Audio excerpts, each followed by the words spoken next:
Welcome back to Q-Dads. I'm Steve, and we're here with episode 10 of Invasion, titled Old Friends, New Frontiers.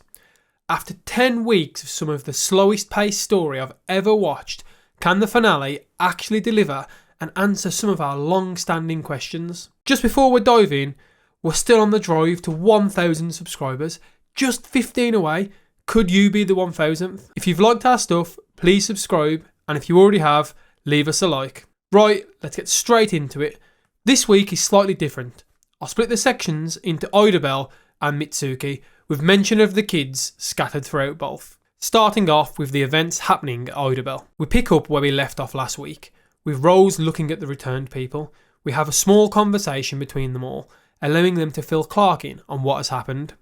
Rose is not keen to leave the people behind, but unfortunately the group have to move out. While trying to escape, Travon hears a familiar voice, only to find out it's Casper, who is now in contact with the WDC and the General of Idabel.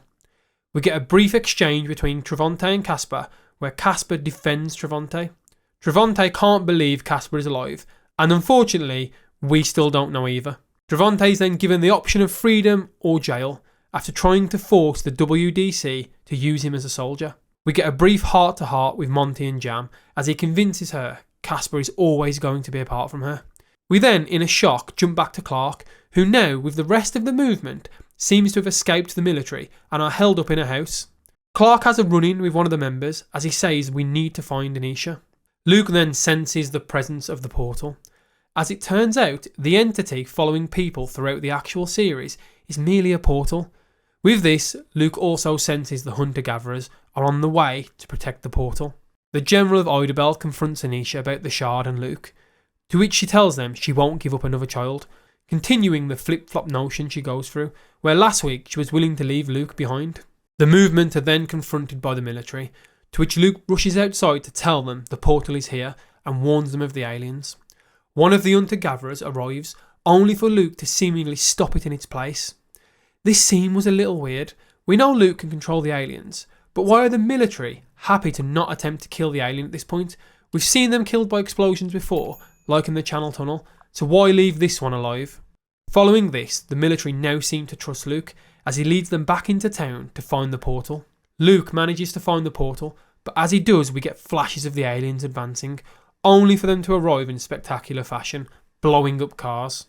Travon, now in town, comes to the rescue, managing to blow up a few of the aliens to hold them back for a second or two. Luke then attempts to hold them back. We cut to the psychic children, who are now holding hands and communicating with Luke, confirming it was in fact Luke who was the remaining child. With all of them focused on the aliens, they manage to stop them and then kill them. This is the first time we've seen all the children link up, and it seems like they're able to control the aliens quite effectively. Now, the questions I have: did a similar scenario happen when Casper controlled the aliens in Season 1?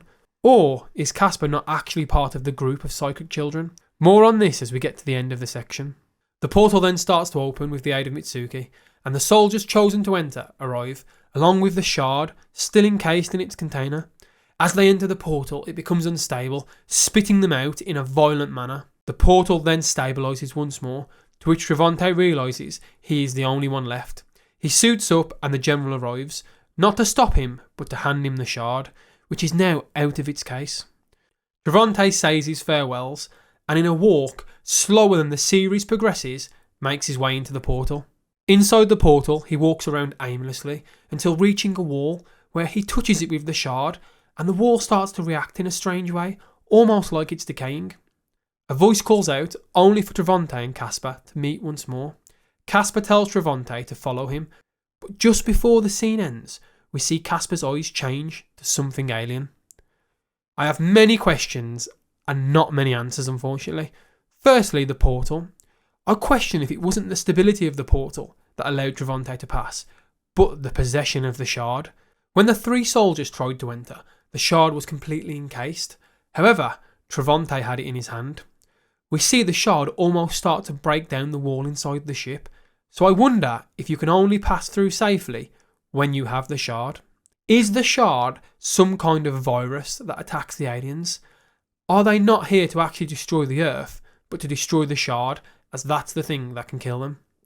Secondly, The children, how are they able to stop the aliens? This is still yet to be explained, and I think it's clear now they are different to Casper. Finally, how are the people in this series still able to evade the military so much? It always feels strange how easily they can escape. I'll talk more about Casper the Friendly Alien after Mitsuki's section. Right, on to Mitsuki's section.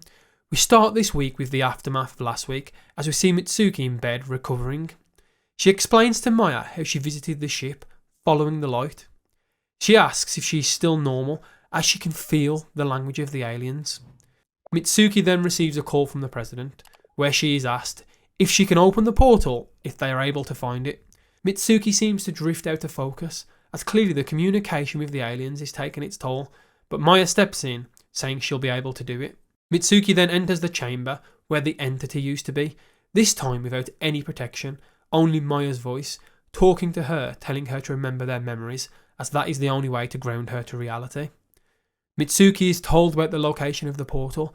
We then get a glimpse into Mitsuki, or the alien's mind, as she's almost able to scan the globe, finally closing in on the portal. Maya continues to talk to Mitsuki, as she then opens the portal, to which the 3 soldiers from Idabel attempt to enter. Mitsuki is unable to keep the portal open and collapses to her knees. Maya runs in to help, but in a turn of events, Mitsuki tells her the only way to open the portal is to not be grounded and to become one with the aliens. With probably the most touching scene in the season, Maya agrees to leave with Mitsuki's headset. Mitsuki then attempts to open the portal again, to which all the sensors previously tracking the alien entity start to come to life, confirming that Mitsuki has fully integrated with the alien. She then, in order to maintain the portal, tells herself to let go of the past, all while tears roll down her cheeks. As the portal is stabilised, the president says a prayer, which can be heard throughout all of the scene. As the president's words come to an end, Mitsuki collapses to the floor, with the camera fading out on what seems to be her lifeless body. Firstly, this was quite the change this week. Normally, Mitsuki's part of the episode is where all the action is. I think the scene was done well. As I said previously, this was probably the most emotional scene in the series. You're not here for that though, so let's discuss the entity in the room. All throughout Mitsuki's scenes this week, we can see her losing her grasp on normality, and she even questions if she is normal. This all followed by the fact the sensors are now indicating she is basically an alien as far as they can tell. Her ending this week is much like Casper's in season 1. I don't think she's dead, I think she's now locked in the ship like Casper was. I think Mitsuki will become like Casper going forward, so I think she's part alien, part human. This then leads me on to Casper. The scene at the very end has Casper's eyes glowing. Now I did check in case it was just a glow from the big tear in the middle, but it doesn't seem like it, as the rest of the eye completely changes, and then after a blink, looks completely normal. I think the more you interact with the aliens and go back and forward from the ship, the more you become like them. So I think Mitsuki is essentially the same as Casper now. However, I think the psychic children may be different. I believe this only on the fact we see the shard seems to decay the alien walls on the ship. So if the children and Casper were the same, as in part alien, then I think the shard would have the same effect on Luke, but it doesn't. Luke seems to be attracted to the shard in some way. So, my season 3 predictions. I think my theory on 2 different aliens is almost completely busted at this point, with the only way it could still hang on is if the psychic children are being helped by the aliens who owned the shard. I think next season we'll see Travon attempt to get to the centre of the ship, only to be betrayed by Casper. I think we'll see Mitsuki pop up on the ship, but I think like Casper, she will return to her body as some form of alien, but with a message for the humans. I can see a new variant of aliens appearing on Earth, an evolved form of the hunter-killers. My final thoughts. I'm not sure we'll actually get a Series 3. This show has felt like a slog for these 10 weeks, with hardly any questions being answered. I had a commenter say, it feels like these 2 seasons should have really been one, but it's been split into 2 just for the sake of making money, and I can't help but think he might be right. I actually do want a season 3, as I just want some answers, but with no book backing this, it's basically all guesswork. I'd like to think if we do get a season 3 though, it would be the final one. Let me know your thoughts in the comments. I'd love to hear your theories on what's going to happen next. Do you actually want a series 3? And do you think Casper is now an alien? please subscribe. We're around 15 subs away from 1k, which is our first big milestone. I feel like I've slogged through 10 episodes. You can slog through scrolling down and clicking subscribe and like. Anyways, joking aside, hopefully I'll be seeing you all again soon, as Monarch Legacy of Monsters is Apple's next big TV show to drop, and it's looking like a good one. As always, catch you next time with something new.